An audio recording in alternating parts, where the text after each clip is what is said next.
What's up, guys? I hope you all are having a great day today, as it is Saturday, St. Patrick's Day, and today I fortunately had to go to work, but only had to work half a day. So obviously now I am out of work, and now I'm in Edgefield, South Carolina on some backcountry roads testing out my brand new Honda Africa Twin Adventure Sport. Wait, new? Did I say brand new? Oh, it is a 2018 model, 30-year anniversary, but is it brand new? Unfortunately, it's not as brand new as I would say I got it yesterday, but I've actually had the bike now for 6 months now. 6 months. Just unfortunately, I just haven't shared it with anybody that I've gotten the brand new bike. Well, 6 months now to be exact that I've had this bike. But yeah, this is my first real bike, actually. I mean, y'all probably have seen already my other videos that I have a Honda Grom that I purchased April of last year, 2018. And yeah, that's kind of where I learned how to ride a bike, was that a little 125cc little Honda Grom. And then like 6 months later, I was like, you know, I need to kind of step it up so I can actually take it on the freeways and actually take it to work every day. And that's kind of what I use this bike every day for now. It is actually a daily commuter where I don't really drive my truck as much, because honestly, I did the math. I am paying $17 a day in gas for my Toyota Tundra, the Black Pearl, driving 80 miles back round trip from work. With this bike, I am actually getting $3.50 round trip of gas. Yeah, that's a shit ton of savings. I mean, that's why I did the math, and when I bought this thing, I am actually making money by driving this bike and not driving my truck. So it's literally paying for itself right now. Kind of give you a little detail of this bike. It is a 2018 model, 30-year anniversary. So this model actually has only been produced it came out like May last year or April. So it only was out for 6 months, so they made this bike, and they actually stopped a bit late last year. So a 30-year model. It's actually pretty well in there. It's kind of gold painted. I don't know if it's like sticker decal pulled up, but yeah, there's a couple of mods I've done to this bike so far. But I wanted to get this bike, the Adventure Sport, versus the regular one. So there's two models of the Africa Twin. There's about to be a brand new model coming out, but there's two pretty distinct models. There's the regular Africa Twin, and there's the Adventure Sport. And I wanted the Adventure Sport because it was taller, it had a bigger gas tank. So it is a 1000cc parallel twin. So it is not your normal V, but it's a parallel, which Honda actually went with, and the way they've tuned it is a 270 crank, and it actually sounds really dang good on the engine. I mean, even with the stock exhaust, it had a pretty distinct sound that you don't normally hear like Harleys. You have that loud rumble. This actually has a rumble for a parallel twin, which is pretty amazing how Honda was able to do that. But I guess kind of the first mods I've done to the bike, I'll pretty much tackle right now, is first thing what I kind of did is, like, I'm a big exhaust guy. Every new vehicle I get, I go straight to getting new exhaust. So what I got is a full pipe system, titanium headers with a cat delete. So it's pretty much straight pipe all the way to a carbon fiber Remus exhaust. I listened to YouTube videos of all the exhausts that they had out for the Africa Twin, and I thought the Remus had the most distinguished, kind of a popping, growling sound that sounded just full compared to all the other exhausts out there. And I think it's probably the cleanest looking too on top of that, so it just kind of won me over. This was a very expensive purchase right off the bat. I want to say it was like $1,000 to $1,100 just for both the slip-on exhaust, which you can probably get around for $450 just for this slip-on. But the titanium headers was the pricey purchase, but that makes a difference. most people only do the slip-on, but they don't realize that cat that's on the bottom usually kills the sound on most bikes. So if you do upgrade to the headers, straight pipe, you'll get so much more sounding exhaust. So from there, I didn't really do too much at the beginning. To go around to the front, I didn't really do anything. It still has the stock push bars, I guess we'll say. It's not crash bars. I've actually kind of dropped the bike once at a standstill and when I was trying to off-road, to learn how to off-road, and it kind of pushed in. This is very flexible, so it's not any real protection. Skid plate is actually pretty useful. Never beat on it, but it's pretty thick and it has pretty good mounting points. But right off the bat now is I upgraded these the handlebars, took that plastic shit off, the white hand guards that Honda came with. It's looked awesome, functioned well in the wind, but didn't do shit when I actually dropped that bike in the dirt. Snapped the whole white hand guard off. So I went with Bark Busters, the VPS plastics, and holy shit is this tough. I've actually dropped it again in a parking lot. Don't want to admit that. I was kind of rolled through a stop sign. The ground was wet with wet leaves, and the cop was kind of like right in front of me. I didn't see on the other side, looking towards me, and I kind of like froze, shut up, and like just pulled the brakes, locked it up, and then it started falling over.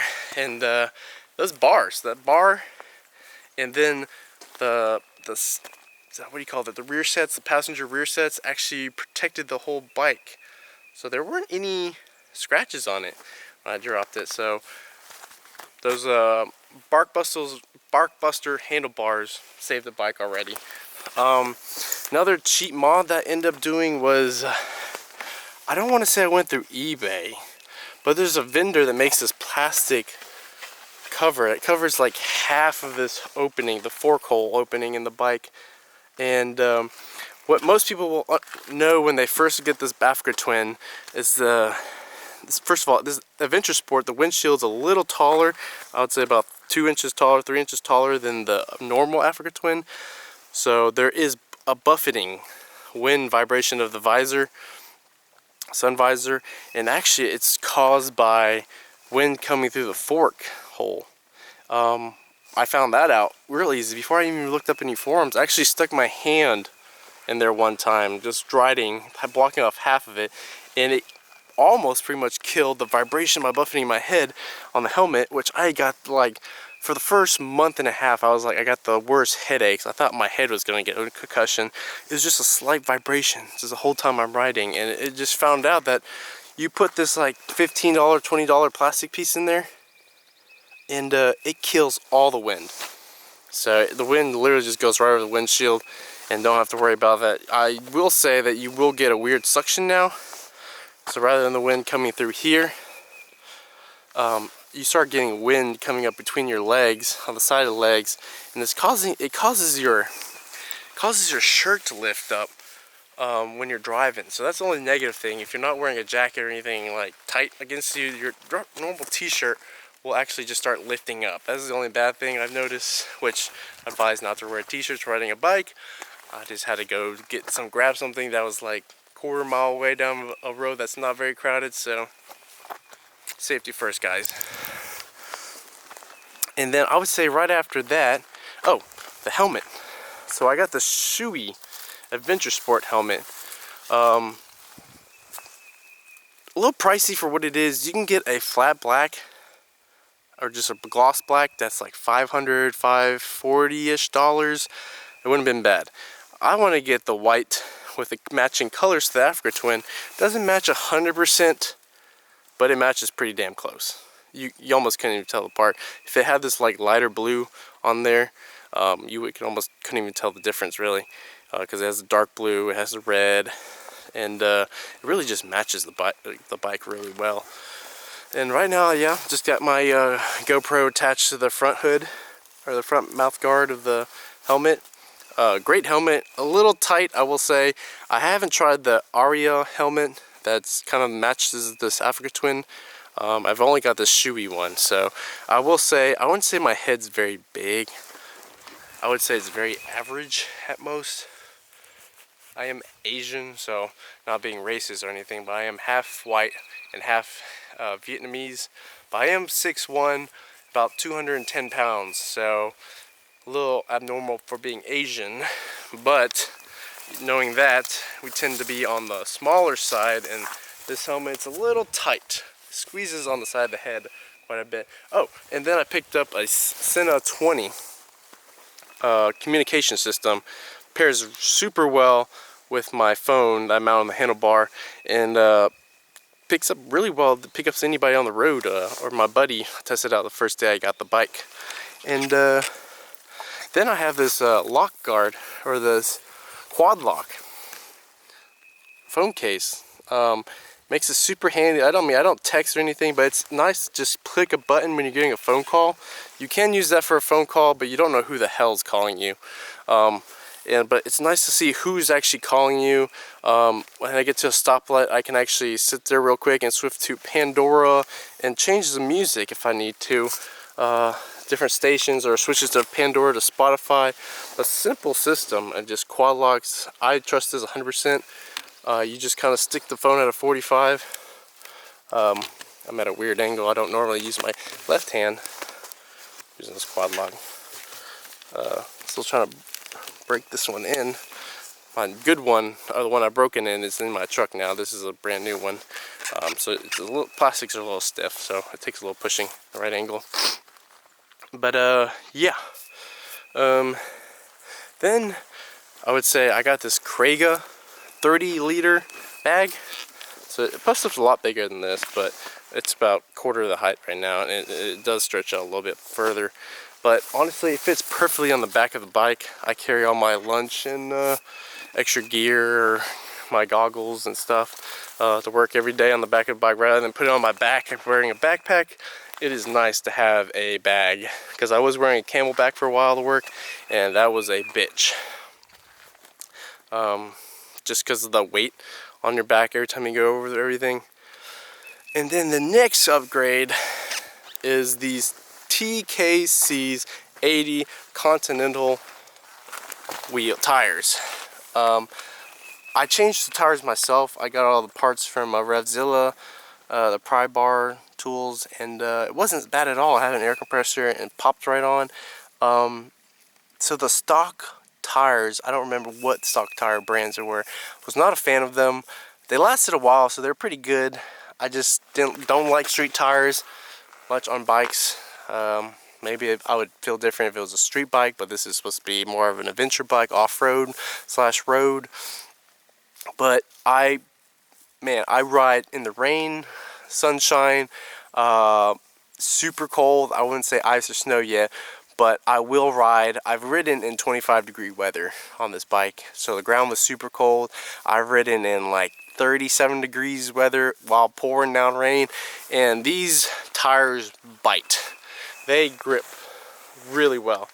And when I go to work, the roads, I don't know if y'all know this, but the roads in South Carolina and Georgia are literally the worst roads I've ever seen in my life. So many potholes, so many cracks in the roads, and they tar up the cracks so it's uneven, and that's just so many spots that can be an easy down on a bike, as it can hold water. If it freezes, the water can freeze out of the pockets in the ground, the cracks, and then you have so many different ice fields and stuff. But I've never had an issue with these tires. Never ridden a dirt bike either before, so taking on these dirt roads, I feel so confident in these TKC 80 Continentals. Just so trusting of these bikes. I'll lean this bike pretty damn far. I had a buddy that has a KLR. He drives his every day to work, and he recommended these to me, and man, he swears by them too. And just, I mean, he didn't even need to tell me. Just having this on my bike and using them, I have complete confidence in these tires and biting and gripping. So stock tires. Stock tires lasted me about till 6,500 miles on the bike, and they're pretty good. I would say the grooves probably had maybe another 500 miles to go. I don't like to run tires flat or bald, so I just went ahead, get these TKC 80s. Made the bike look 10 times better, in my opinion anyway, so I just went ahead and did that. And right now I actually have, oh, what am I changed them at 6,500. I just broke 11,000. So that would put me at 4,500 miles on these TKC 80s. And there's I wouldn't say a lot. There's a little bit of tread left on the rear. The rear is the one that's wearing out. The front could probably go through another 10,000 miles, 12,000 miles and be perfectly fine. But this rear is kind of wearing down more than I like, knowing that I ride in the rain quite a bit and I have complete confidence in this bike. So I want to make sure I still keep that confidence and just change it out. I mean, I'm going to probably change it out. I won't go any lot further than 5,000 miles, but I just got to see how well these tires hold up. They're doing pretty well. Makes me a little iffy that it's worn out that low, but 4,500 miles on these knobby tires. I mean, coming from a truck, that's not the greatest, but on a bike, I can kind of understand. It's a totally different world. I mean, I run mud trains on my truck, and I know they don't last very long compared to all trains or even passenger road tires. I mean, I've had mud trains average about 30,000, 35,000. Currently have Toyo's mud trains on my truck that are on 45,000 miles right now, and they still have plenty of miles on them. So Toyo's is what I trust on my truck. And these Continentals, I pretty much have trust on this bike. Any other upgrades? Oh, so the MotorTech, Outback MotorTech stand. I got that so I can make it easier switching out the tires, doing it myself. Just pop it up and lift the bike up, and I can change the whole tire itself. I will be switching out all the skid and crash bars with Outback MotorTech crash bars, as I think they look the best and I just have more confidence. I've seen them in the industry more, and I just looked at the lines of how they make their bars, and it seems like it protects the motor casing and the plastics a lot better than any else, because some of the lines that the other vendors use just seem like they leave plastic open, especially up front, and just to me that's like the first place that will hit. I don't know if you're going hardcore rock crawling, not rock crawling, but just rough terrain, and you clip a rock wall. I mean, that's going to be the first thing that rips, and it's your front. But ultimately you want to protect the motor casing. Make sure that doesn't crack, because you're pretty much down. But besides that, 11,000 miles on the bike, runs super well. I'll start up in a minute so you can hear the exhaust note of the Remus. But oh, fun fact story. I actually currently live in Augusta, Georgia, so I commute every day to work, 90 miles. But I had bought the bike. Had bought this Africa Twin, 2018 Africa Twin Adventure Sport, in Dallas, Texas. I'm from Houston, Texas. I needed to buy this in Texas in general because I still have a Texas driver's license because I'm out here temporarily working. And I needed to have it registered in Texas, so I just thought go ahead and buy it in Texas. I had a buddy that's in Texas, and decided just to stay with him and buy the bike there. And flew into Dallas Friday afternoon, went straight to the dealership, bought the bike, went to lunch with my buddy, hung out with him all day. Supposed to stay the weekend until Sunday, but just with weather and all. But I've never ridden a big bike before, anything this size, any full-size bike. I've only had my Honda Grom, but I drove this thing in one day from Dallas, Texas to Augusta, Georgia. 959 miles in one day. I left at like 4 o'clock, 4:30ish Central Time. I got back into Augusta, Georgia around 6 o'clock Eastern. You end up losing an hour. So I thought that was pretty damn good. 959 miles. I almost got the Iron Butt 1,000 miles challenge. I could have easily got it. I was comfortable enough to actually go another 60 miles, and I thought about doing it, just circling the loop around Augusta, Georgia, but I was like, it's been a long day. I don't need to prove it to anybody that I can drive 1,000 miles. I drove 959. I knew I could have drove more without any issues, and it's kind of just a personal thing I will know. I mean, I don't need a certificate saying I drove 1,000 miles or anything telling people that. I'll tell the story to people, but it's good that I don't need to sit there and brag it, get a certificate. But yeah, I think that's fucking awesome. 959 miles in 1 day. So yeah, part of that 11,000 miles is 1,000 in the first, not even 24 hours of having this bike. I put 1,000 miles on it. Let me come over here and try to start it up. And let's see.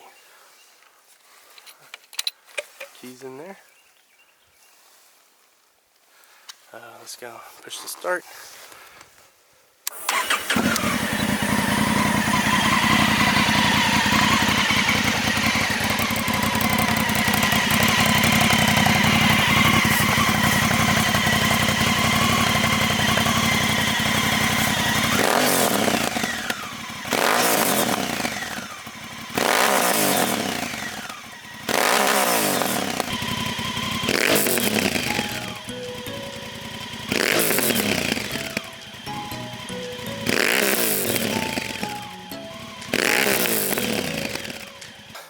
Yeah, great bike so far.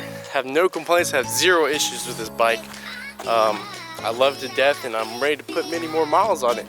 And hopefully I can put some more video and content on this bike out, as I'll try to do more ride-alongs with the GoPro and get more footage of just riding it in certain places, more dirt roads, and just maybe more trips. I've taken on a couple trips in the mountains already in North Georgia, so I'm taking this bike places.